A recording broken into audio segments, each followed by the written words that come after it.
एकदम unique way रे आज आपण मानक पई कंचा माछर गोटे रेसिपी नहीं कि आसीची।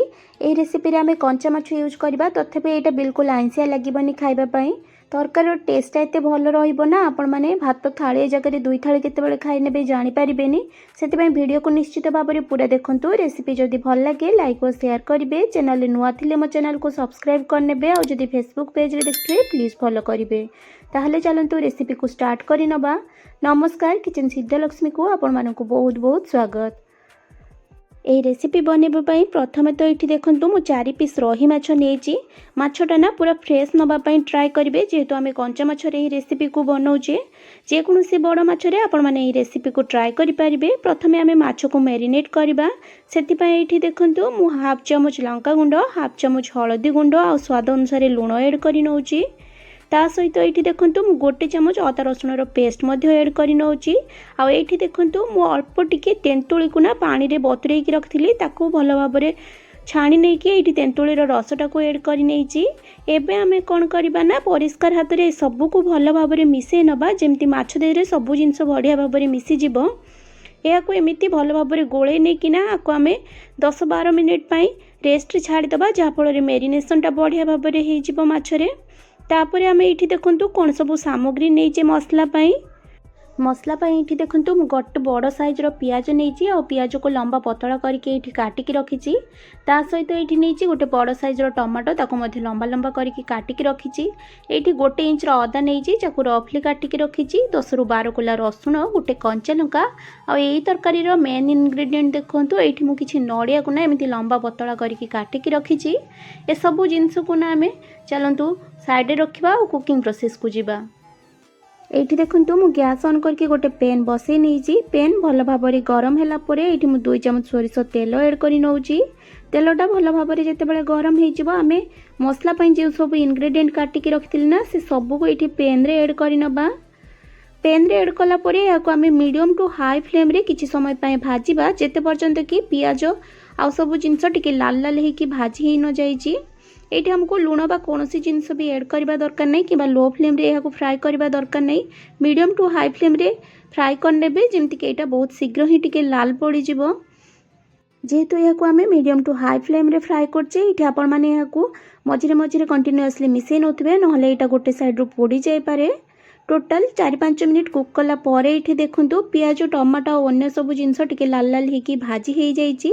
याठू अधिक याको हमको भाजीबा दरकार नै। ए स्टेज रे ना याको आमे गोटे प्लेट को बाहर करि नबा। एठी देखंतु मु सब मसला को गोटे प्लेट को बाहर करि नैची आ एठी गैस रा फ्लेम को टिके ऑफ करि नउची। एही भितरे ना आमे मसला को ठंडा हबा पई दबा और ए मसलाटा ठंडा हैला परे ग्राइंडर जार रे देकी यार गोटे स्मूथ पेस्ट बनै की नै आसीबा। 10 मिनिट पर ये देखंतु गैस ऑन करके पुणी थे पेन को भल भाव में गरम कर 4-5 चमच सोरिष तेल ऐड कर मु हाफ चमच गोटा जीरा ऐड कर आपण मैंने देखिपुंत आम जो मसला को भाजिकी रखी ना से पेस्ट बनैक ऐड कर आ गुंड मसला ये देखंतु हाफ चमच हलदी गुंड, गोटे चमच लंका गुंड, हाफ चमच धनिया गुंड और हाफ चमच जीरा गुंड, ता सहित स्वाद अनुसार लूण ऐड कर सबको ना आम भल भाव में मिसेकी किसी समय फ्राए कर एटी देखंतु सब जिनस को भल भाव में मिसई नेला परे ना यह को मु कवर करके मसला को भल भाव में कषिबी जेते पर्यंत ऑयलटा सेपरेट न होईची। मसला कषिबा टाइम रे गैस रो फ्लेम को लो रे रखिबे और या को मझिरे मझिरे मिसई नोथबे, नहले एटा तळु लागी जाई पारे। टोटल 3-4 मिनिट कुक कला परे एठी आपण मानको देखौची देखंतु मसलाटा केते बढ़िया भाव में एठी कुक हे सारलाणी। आपण माने देखि पाउछंदी मसला रो तेलटा मध्य रिलीज होबा स्टार्ट हो जाईची। एठी मसला परफेक्टली कुक हे सारची। ए स्टेज रे ना आमे जो माछ को मैरिनेट करके रखथिले सेटा को एठी मसला रे ऐड करि नबा। मैरिनेट हेतिबा माछ को ऐड कला परे ना या को आमे मसला देह रे भलो भाबरे टिके मिसे नबा, जेमिति माछ और मसला भलो भाबरे मिसी जिवो। माछ और मसला को भलो भाबरे टिके मिसे नेला परे या को आमे एमिति खोला रे 2-3 मिनिट पय गोटे साइड रो भलो भाबरे कसी नबा।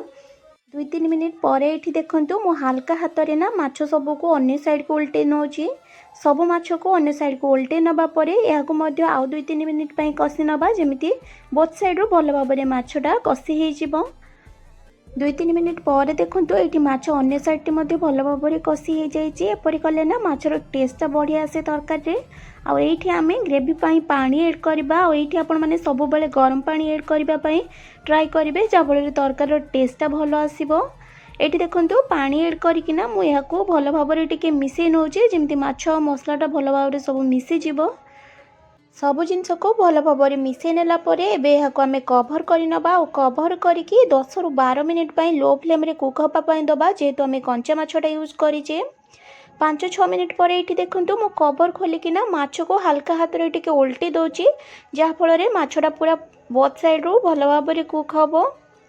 ମାଛ ସବୁକୁ ଏଇଠି କେୟାରଫୁଲି ଓଲଟେଇ ନେଲା ପରେ ଏହାକୁ ମୁଁ ପୁଣି ଥରେ କଭର୍ କରି ନେଉଛି ଆଉ କଭର୍ କରିକି 5-6 ମିନିଟ୍ ଆଉ କୁକ୍ କରିନେବା। टोटाल 10-12 मिनिट लो फ्लेम रे कुक कला परे एठी देखंतु कवर खोलुची आ एठी आपण माने देखि पारथुए तरकाटा बढ़िया भाबरे कुक हे आसिलानी। एठी ऑयलटा पूरा ऊपर को उठी आसीची आ एठी माछ बिना बढ़िया सॉफ्ट हे कि पूरा कुक हे सारची। एही स्टेज रे आमे दुईटा कंचा लंका को मझिरो टिके कट लगे नबा और गोटे चमच कस्तूरी मेथी को ड्राई रोस्ट करके एठी ऐड करि नबा। ए सब को ऐड कला परे ना हल्का हाथ रे टिके भलो भाबरे मिसै नबा, जेमती सब जिंस बढ़िया भाबरे मिसि जिवो। ए स्टेज रे आमे गैस रो फ्लेम को ऑफ करि नबा आ एठी याको कवर करके 2-3 मिनिट रेस्ट पई छाडी दबा। 2-3 मिनिट पर ये मु कवर खोलिक आपण मानकु देखौची। देखंतु एठी हमरो यूनिक वे रे कंचा माछ मसला सर्व करिया पई बिल्कुल रेडी हो जाइची। एथिरे आमे जो नड़िया और तेंतुळीर रस ऐड करचे ना तार कॉम्बिनेशन रे गोटे बढ़िया टेस्ट क्रिएट हुए।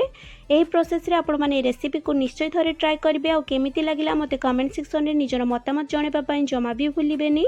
माँ लक्ष्मी समस्तंकर मंगल करंतु एही कामना सहित आज पई रोजी पुणी आसीबे आ एक नुवा रेसिपी नेकी। सेते बेले पर्यंत स्टे सेफ स्टे हेल्दी। जय माँ लक्ष्मी।